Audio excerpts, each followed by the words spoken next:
अस्सलाम वालेकुम बेटा। आज हमें बात करनी है लेक्चर नंबर 4 के बारे में। देखो बेटा, लेक्चर नंबर 4 में हमें करना क्या है। सबसे पहली बात ये कि लास्ट डे हमने जो डिस्कशन किया था, एक मरतबा शॉर्टली रिव्यू करवा देता हूँ। मैंने लास्ट डे बात की थी ब्रांचेज ऑफ फिजिक्स के बारे में, और मैंने ये कहा कि फिजिक्स के 9 मेन ब्रांचेज होती है, और इन 9 मेन ब्रांचेज में पहली होती है मैकेनिक्स, नंबर 2 होता है बेटा atomic physics, number 3 nuclear physics, number next होती है बेटा solid state physics, electricity, electromagnetism, plasma, biophysics and astrophysics. ये फिजिक्स की 9 मेन ब्रांचेज होती है, जिसके बारे में हमने लास्ट डे डिस्कशन किया। और लास्ट डे हमने बात की मैकेनिक्स के बारे में, एटॉमिक फिजिक्स के बारे में और न्यूक्लियर फिजिक्स के बारे में। मैंने ये कहा सबसे पहले मैकेनिक्स के बारे में कि मैकेनिक्स कहा जाता है एक ऐसी ब्रांच होती है फिजिक्स की जिसके अंदर हम बात करते हैं किसी भी बॉडी की नेचर ऑफ मोशन के बारे में, विद रेफरेंस ऑफ फोर्स और without reference of force. It is a branch of physics in which we are studying about the nature of motion of a body with reference of force और without reference of force. अगर कोई भी body motion को perform करे with reference of force और without reference of force, तो उसकी nature of motion के बारे में हम फिजिक्स की जिस ब्रांच में बात करते हैं उस ब्रांच ऑफ फिजिक्स को हम नाम देते हैं मैकेनिक्स का। उसके बाद फिर हमने लास्ट डे डिस्कस किया एटॉमिक फिजिक्स के बारे में, और मैंने ये कहा एटॉमिक फिजिक्स के बारे में कि एक ऐसी ब्रांच फिजिक्स की जिसके अंदर हम बात करें किसी भी एटम की प्रॉपर्टीज़ के बारे में। और सेम एज न्यूक्लियर फिजिक्स के अंदर एक ऐसी ब्रांच फिजिक्स की जिसके अंदर हम एक एटम की न्यूक्लियस की प्रॉपर्टी के बारे में और उसकी इफेक्ट्स के बारे में और उसकी यूजेस के बारे में हम बात करें। इस वक्त लेक्चर नंबर 4 में हमें आगे की ब्रांचेस को डील करना है। अब हमें लास्ट डे हमने ब्रांच नंबर न्यूक्लियर फिजिक्स तक डील किया, आज हमें न्यूक्लियर फिजिक्स के बाद आगे की ब्रांचेस को डील करनी है। मेरे बच्चों बहुत गौर से देखिएगा बोर्ड पर। हम सबसे पहले बात करेंगे यहाँ पर सॉलिड स्टेट फिजिक्स के बारे में कि सॉलिड स्टेट फिजिक्स का कॉन्सेप्ट क्या है। देखो बेटा, सॉलिड स्टेट फिजिक्स के बारे में कहा जाता है कि देखो मैंने लास्ट टाइम ही आपको बताया था कि ये जो वर्ड लिखा हुआ है फिजिक्स, ये जो वर्ड आपके सामने हम यूज़ करते हैं फिजिक्स का, इस फिजिक्स का मतलब क्या होता है। और मैंने ये कहा फिजिक्स के बारे में, फिजिक्स का मतलब होता है फिजिकल प्रॉपर्टी। फिजिक्स का वर्ड हम यूज़ करते हैं फिजिकल प्रॉपर्टी के लिए, physical property of matter, physical property of matter. It means physics का वर्ड यूज़ किया जाता है फिजिकल प्रॉपर्टी ऑफ मैटर के लिए। और आपको पता है मैटर की डिफरेंट स्टेट्स होती है, और उन स्टेट्स में से एक स्टेट होती है सॉलिड, एक होती है लिक्विड, एक होती है गैस। और हम कहते हैं अब एक फिजिक्स की और स्टेट होती है दैट्स कॉल्ड प्लाज्मा। तो इट मीन्स कहा यह जाता है फिजिक्स के बारे में कि फिजिक्स साइंस की एक ब्रांच होती है जिसके अंदर हम बात करते हैं मैटर की प्रॉपर्टी के बारे में। सो लिखा हुआ ये है सॉलिड स्टेट फिजिक्स, यानी फिजिक्स का मतलब होता है फिजिकल प्रॉपर्टी ऑफ मैटर। अब मैटर कौन सी स्टेट में मौजूद है? सॉलिड स्टेट में मौजूद है। तो कहा जाता है एक ऐसी ब्रांच फिजिक्स की जिसके अंदर हम मैटर की सॉलिड प्रॉपर्टी के बारे में बात करें, यानी कहा जाता है एक ऐसी ब्रांच फिजिक्स की जिसके अंदर हम सॉलिड मटेरियल के बारे में बात करें, एक ऐसी ब्रांच फिजिक्स की जिसके अंदर हम सॉलिड मटेरियल की प्रॉपर्टीज के बारे में बात करें, एक ऐसी ब्रांच फिजिक्स की जिसके अंदर हम सॉलिड मटेरियल को, मतलब जिस फिजिक्स का मतलब तो प्रॉपर्टी ऑफ मैटर होती है बेटा, फिजिकल प्रॉपर्टी ऑफ मैटर होती है। और मैटर 3 स्टेट में एग्जिस्ट करता है। अब हम कहते हैं कि 4th स्टेट में भी एग्जिस्ट करता है, लेकिन बात बेसिक स्टेट के बारे में करें तो मैटर की 3 बेसिक स्टेट होती है, सॉलिड, लिक्विड एंड गैस। तो कहा जाता है प्रॉपर्टी ऑफ मैटर। और फिर कहा यह गया कि मैटर खुद कौन सी स्टेट में होगा? सॉलिड स्टेट में अगर मौजूद हो। दैट्स व्हाई हम कहते हैं एक ऐसी ब्रांच फिजिक्स की जिसके अंदर हम सॉलिड मटेरियल की प्रॉपर्टी के बारे में बात करें, एक ऐसी ब्रांच फिजिक्स की जिसके अंदर हम सॉलिड मटेरियल की प्रॉपर्टीज के बारे में बात करें, सॉलिड मटेरियल की प्रॉपर्टीज के बारे में, उनकी स्ट्रक्चर्स के बारे में, उनके इफेक्ट्स के बारे में, उनके यूजेस के बारे में हम बात करें। इस ब्रांच ऑफ फिजिक्स को हम नाम देते हैं सॉलिड स्टेट फिजिक्स का। सपोज करो बेटा मेरे पास एक मैटर मौजूद है, ये एक मैटर है। अब ये कौन सा मैटर है? ये मैटर सॉलिड मैटर है, ये सॉलिड स्टेट में एग्जिस्ट करता है। तो एक ऐसी ब्रांच फिजिक्स की जिसके अंदर सिर्फ सॉलिड मटेरियल की प्रॉपर्टीज के बारे में बात करें, सिर्फ सॉलिड मटेरियल की प्रॉपर्टीज को हम डिस्कस करें। देखो बेटा, प्रॉपर्टी ऑफ मैटर, मैटर में सॉलिड भी है, लिक्विड भी है, गैसेस भी है, लेकिन सिर्फ सॉलिड के बारे में हम अगर बात करें, सिर्फ सॉलिड मटेरियल की प्रॉपर्टीज के बारे में हम बात करें, तो कहा जाता है एक ऐसी ब्रांच फिजिक्स की जिसके अंदर हम सॉलिड मटेरियल की प्रॉपर्टीज के बारे में बात करें, सॉलिड मटेरियल की इफेक्ट्स के बारे में बात करें, सॉलिड मटेरियल की स्ट्रक्चर्स के बारे में बात करें, सॉलिड मटेरियल की यूजेस के बारे में बात करें। दैट्स व्हाई बेटा एक ऐसी ब्रांच फिजिक्स की जिसके अंदर हम सॉलिड मटेरियल की प्रॉपर्टीज के बारे में बात करें, इस ब्रांच ऑफ फिजिक्स को हम नाम देते हैं सॉलिड स्टेट फिजिक्स का। बड़ी सिंपल सी ब्रांच है बेटा, बहुत सिंपल वे में मैंने इस चीज को डिफाइन किया और मैंने ये कहा सॉलिड स्टेट फिजिक्स के बारे में, it is a branch of physics in which we are studying about the properties of solid material, their effects and uses. It is a branch of physics in which we are studying about the properties of solid material, their effect and uses. एक मर्तबा फिर से बेटा, it is a branch of physics in which we are studying about the properties of solid material and their uses. It is a branch of physics in which we are studying about the properties of solid material, their effects and uses.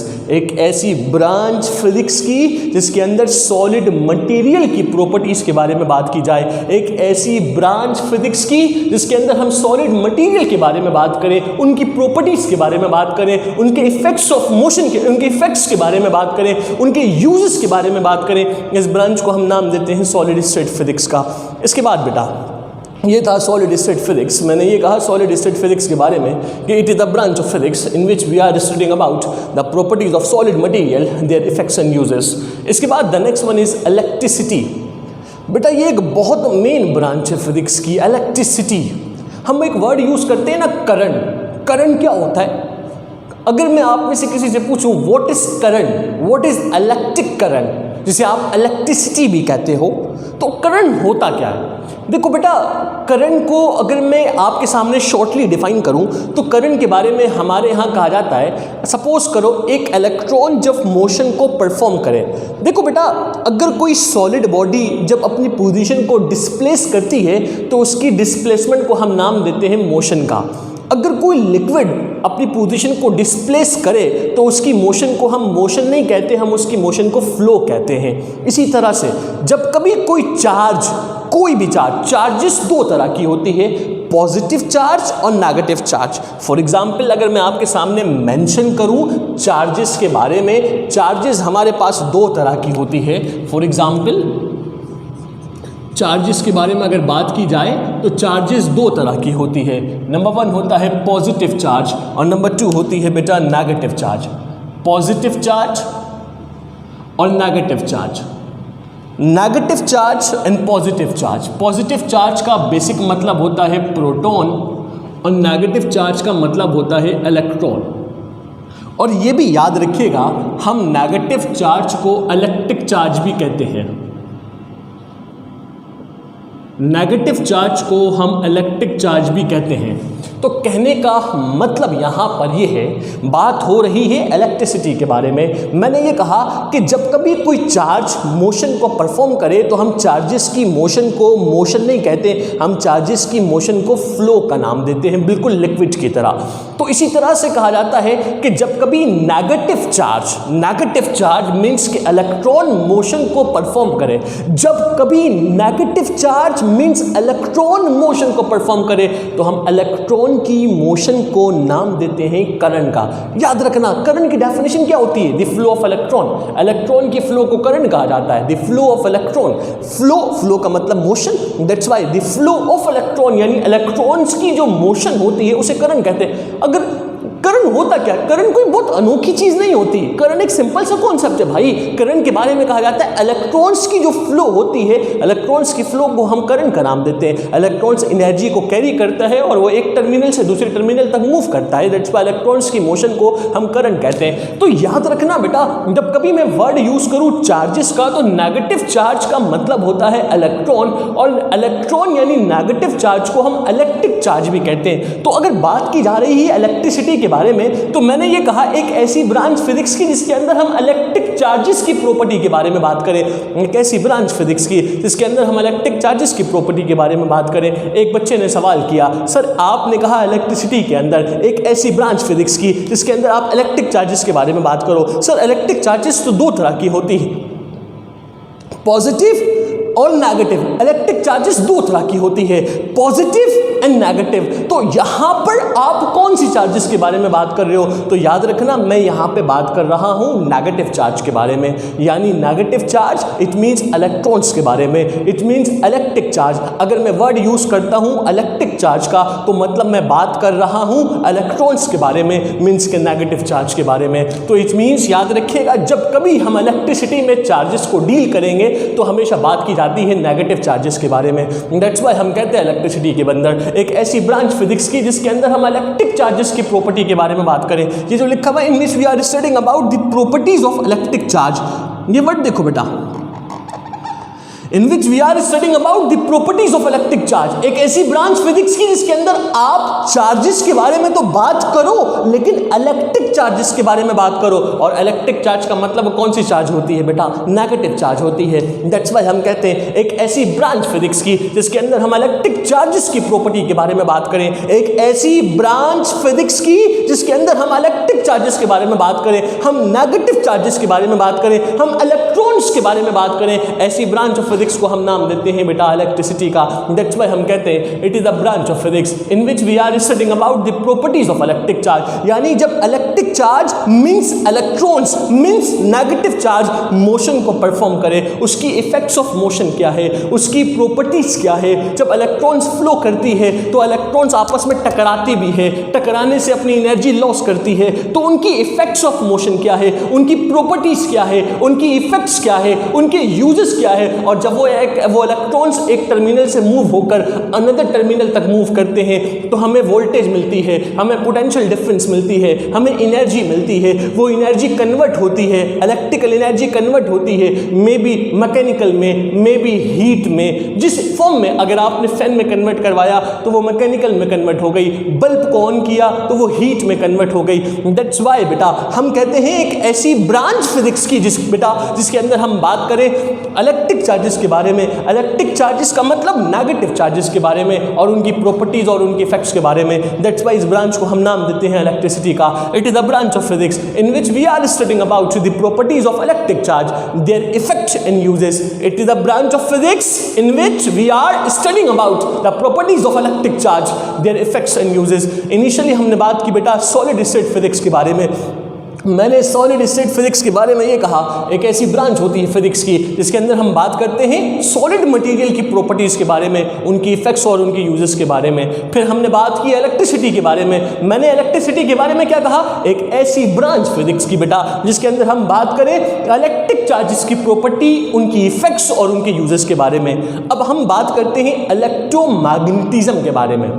Sir अगर नाम से देखो तो लिखा हुआ है electromagnetism. Electro का मतलब इलेक्ट्रिक चार्ज और मैग्नेटिज्म का वर्ड हमने ड्राइव किया है मैग्नेट से। तो कहा जाता है इलेक्ट्रोमैग्नेटिज्म यानी इलेक्ट्रिक चार्जेस और मैग्नेटिक मटेरियल दोनों के बारे में बात की जा रही है।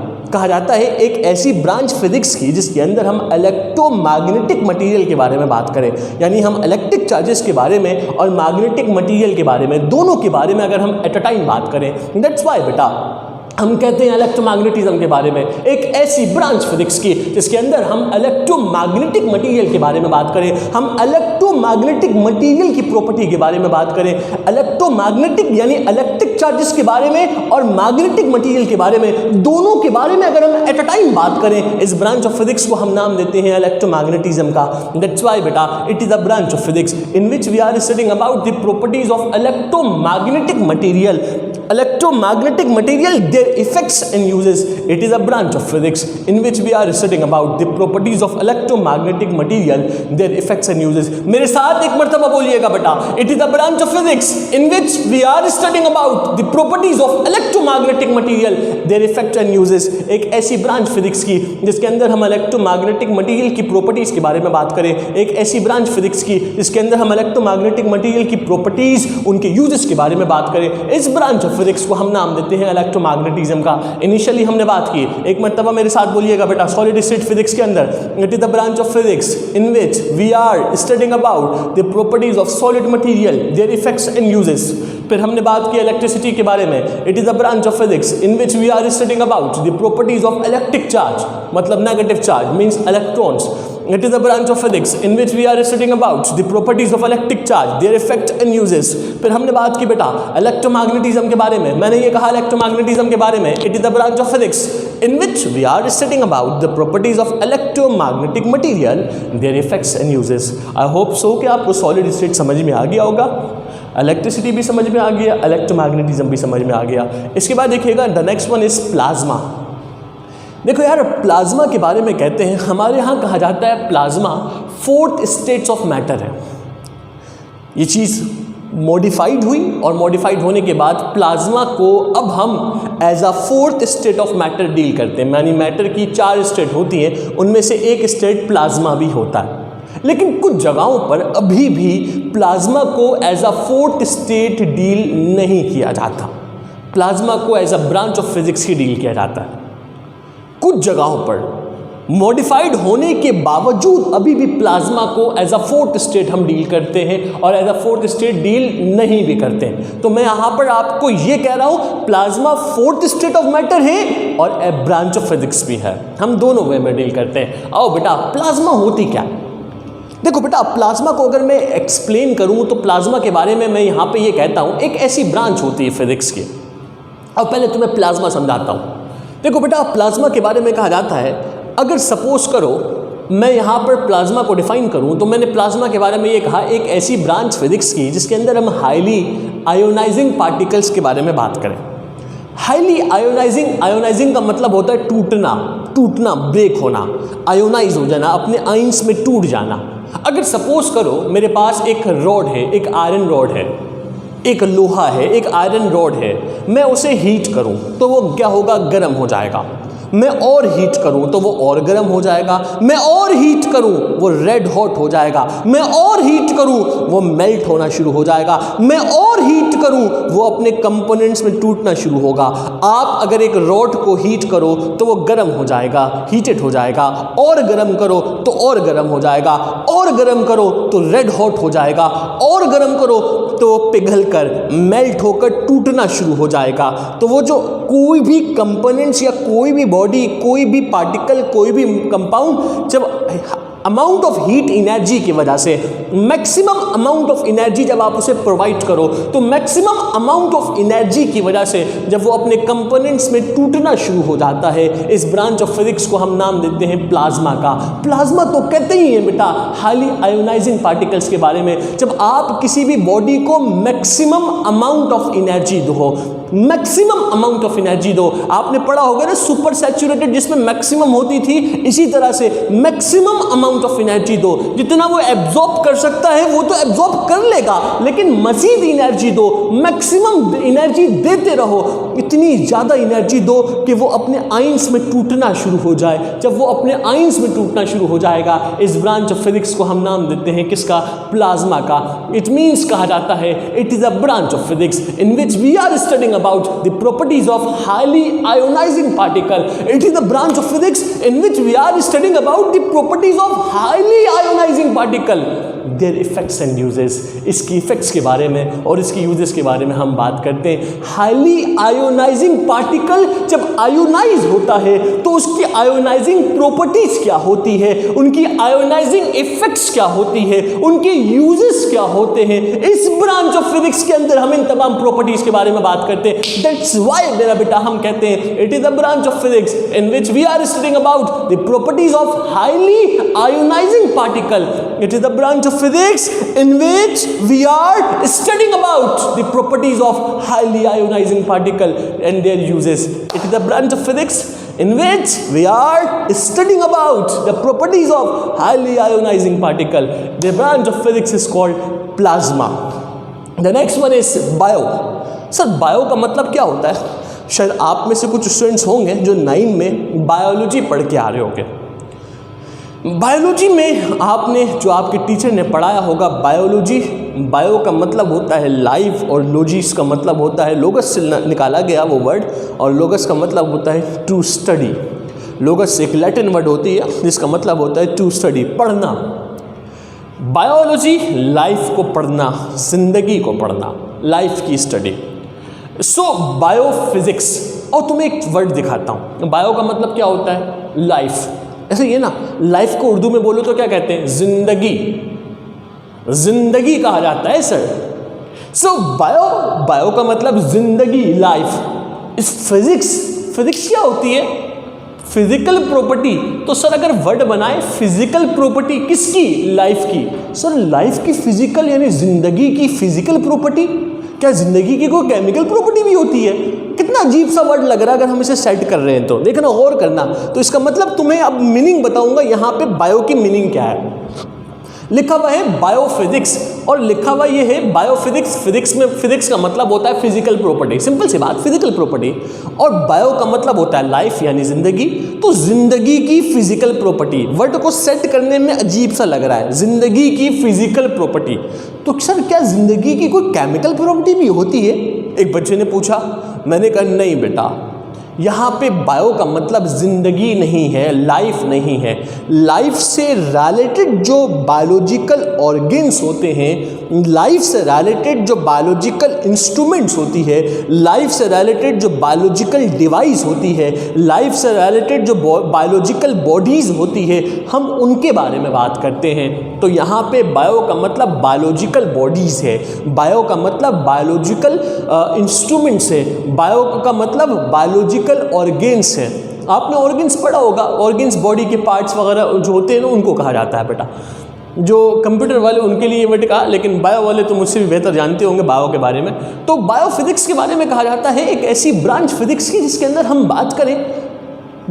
बात करें बायोलॉजिकल इंस्ट्रूमेंट्स के बारे में, बायोलॉजिकल बॉडीज़ के बारे में, बायोलॉजिकल बॉडीज़ की study, physical study, biological bodies की फिजिकल, क्योंकि फिजिकल प्रॉपर्टी है ना बेटा, इंटरनली बात नहीं हो रही, केमिकली बात नहीं हो रही। फिजिकल स्टडीज के बारे में अगर हम बात करें तो कहा जाता है एक ऐसी ब्रांच फिजिक्स की जिसके अंदर हम बायोलॉजिकल बॉडीज की स्टडीज के बारे में बात करें, बायोलॉजिकल बॉडीज से रिलेटेड बायोलॉजिकल इंस्ट्रूमेंट्स के बारे में। जैसे एक एक्सरे मशीन है, एक्सरे मशीन क्या है? बायोलॉजिकल डिवाइस है, बायोलॉजिकल इंस्ट्रूमेंट है। सर्जिकल इंस्ट्रूमेंट्स है, आपको पता है आजकल बहुत सारे सर्जिकल इंस्ट्रूमेंट्स मौजूद हैं, लेजरिंग ऑपरेशन भी आ गया है, बहुत सारे सर्जिकल इंस्ट्रूमेंट्स है बेटा।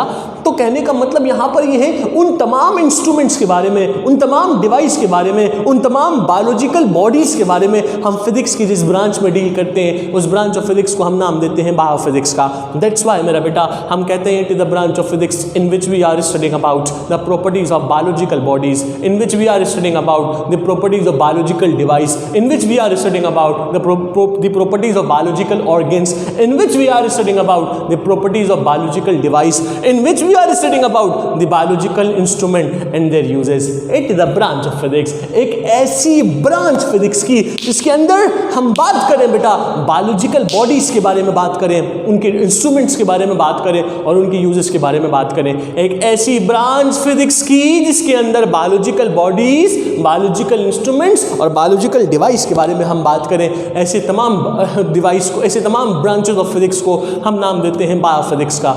Plasma, it is a branch of physics in which we are studying about the properties of highly ionizing particle and their uses. Biophysics, it is a branch of physics in which we are studying about the properties of biological bodies, instrument and their uses. The next one is astro. Astro, ये जो word है ना astro, इसे drive किया गया है astronomical से। Astronomical समझते हो? हेवनली बॉडीज को, for example moon, star, different planets, जितने भी यूनिवर्स में हमारे पास प्लैनेट्स मौजूद हैं, ऐसे तमाम प्लैनेट्स को एस्ट्रोनॉमिकल बॉडीज़ का नाम दिया जाता है। इन एस्ट्रोनॉमिकल बॉडीज़ में से एक अर्थ है जिसके अंदर हम मौजूद हैं और उस अर्थ के नॉर्थ नाजिमाबाद में 5 स्टार में नॉर्थ नाजिमाबाद कैंपस अनीस हुसैन में हम मौजूद हैं। तो कहने का मतलब यहाँ पर ये है मेरे बच्चों, बात यहाँ पर कुछ ये हो रही है कि हमने बात करनी है यहाँ पर इनिशियली बायोलॉजिकल बॉडीज़ के बारे में और बायोलॉजिकल इंस्ट्रूमेंट्स के बारे में, और हमने यहाँ पर बायोलॉजिकल बॉडीज़ के बारे में बात की। इट मीन्स बेटा कहने का मतलब यहाँ पर ये है एस्ट्रोफिजिक्स के बारे में बात कर रहे हैं। तो मैंने एस्ट्रोफिजिक्स के बारे में ये कहा, एस्ट्रो का मतलब होता है बेटा एस्ट्रोनॉमिकल बॉडीज़। एस्ट्रो का वर्ड ड्राइव किया गया है एस्ट्रोनॉमिकल बॉडीज से। जो एस्ट्रोनॉमिकल बॉडीज़ होती है, ये जो यूनिवर्स में जितने प्लैनेट्स मौजूद हैं, for example sun, different planets हो गए, जुपिटर, मार्स, सैटर्न, इसी तरह से अर्थ, इसी तरह से मून, ये जो डिफरेंट प्लैनेट्स मौजूद हैं हमारे पास यूनिवर्स में, इन तमाम प्लैनेट्स को एस्ट्रोनॉमिकल बॉडीज़ का नाम दिया जाता है। कहा जाता है एक एस्ट्रोफिजिक्स के बारे में, एक ऐसी ब्रांच फिजिक्स की जिसके अंदर हम एस्ट्रोनॉमिकल बॉडीज़ के बारे में बात करें, एक ऐसी ब्रांच फिजिक्स की जिसके अंदर हम एस्ट्रोनॉमिकल बॉडीज़ को डील करें, एक ऐसी ब्रांच फिजिक्स की जिसके अंदर हम एस्ट्रोनॉमिकल बॉडीज़ की प्रॉपर्टीज़ के बारे में बात करें। जब एस्ट्रोनॉमिकल बॉडीज़ मूव करती है, जिस तरह से आपको पता है मून अपनी वन कंप्लीट रोटेशन 27.5 डेज में कंप्लीट कर लेती है, इट मींस 28 डेज में कंप्लीट कर लेती है। तो इसी तरह से आपको पता है सन अपनी कंप्लीट रोटेशन 365 डेज में कंप्लीट करती है एक स्पेसिफिक ऑर्बिट में। तो उनकी इफेक्ट्स ऑफ मोशन क्या है, उनकी इफेक्ट्स के बारे में हम बात करते हैं फिजिक्स के जिस ब्रांच में, उसे हम नाम देते हैं बायोस्ट्रोफिजिक्स का। हम एस्ट्रोफिजिक्स के बारे में कहते हैं एक ऐसी ब्रांच फिजिक्स की जिसके अंदर हम एस्ट्रोनॉमिकल बॉडीज़ के बारे में बात करें, उनकी इफेक्ट्स ऑफ मोशन के बारे में बात करें और उनके डिफरेंट तरह के यूजेस के बारे में बात करें। इस ब्रांच ऑफ फिजिक्स को हम नाम देते हैं एस्ट्रोफिजिक्स का। ये था बेटा आज का हमारा लेक्चर, जिसके अंदर हमने ब्रांचेज ऑफ फिजिक्स को कंप्लीट किया। मैकेनिक्स एक ऐसी ब्रांच जिसके अंदर हम नेचर ऑफ मोशन के बारे में बात करें विद और without reference of force. Atomic physics जिसके अंदर हम एक एटम की प्रॉपर्टीज़ के बारे में बात करें। न्यूक्लियर फिजिक्स जिसके अंदर हम एक एटम की न्यूक्लियस की प्रॉपर्टीज़ के बारे में बात करें। सॉलिड स्टेट फिजिक्स एक ऐसी ब्रांच जिसके अंदर हम सॉलिड मटेरियल की प्रॉपर्टीज़ के बारे में बात करें। इलेक्ट्रिसिटी एक ऐसी ब्रांच जिसके अंदर हम इलेक्ट्रिक चार्जेस के बारे में बात करें, यानी नेगेटिव चार्जेस के बारे में बात करें। इलेक्ट्रोमैग्नेटिज्म एक ऐसी ब्रांच फिजिक्स की जिसके अंदर हम इलेक्ट्रोमैग्नेटिक मटेरियल की प्रॉपर्टीज़ के बारे में बात करें। प्लाज्मा फिजिक्स एक ऐसी ब्रांच फिजिक्स की जिसके अंदर हम हाईली आयोनाइजिंग पार्टिकल्स के बारे में बात करें। बायोफिजिक्स एक ऐसी ब्रांच फिजिक्स की जिसके अंदर हम बायोलॉजिकल बॉडीज़ के बारे में बात करें।